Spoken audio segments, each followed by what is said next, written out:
Nenek Elina kehilangan sertifikat ruko dan tambak usai rumah dibongkar paksa.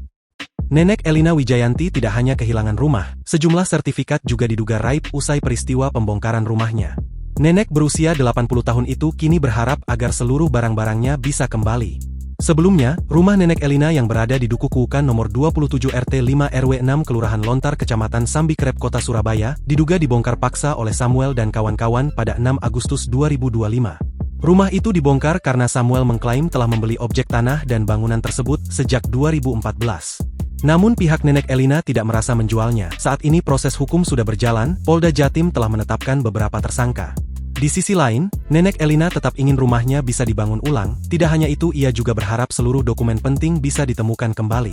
Harapan saya ya kembalikan seperti asal, dibangun seperti asal, kata Nenek Elina usai menjalani pemeriksaan di Polda Jatim, Rabu, 31 Desember 2025. Sementara itu, sejumlah dokumen yang diduga hilang yakni sertifikat hak milik objek rumah yang terletak di Nirwana Eksekutif atas nama Luciana Sintawati dan SHM objek rumah yang terletak di HK.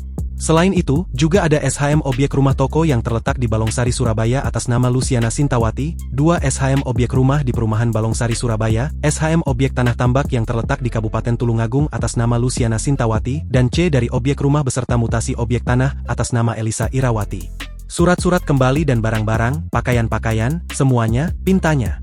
Usai rumahnya dibongkar, Nenek Elina dan keluarganya tinggal di sebuah kos-kosan di Balongsari, Surabaya.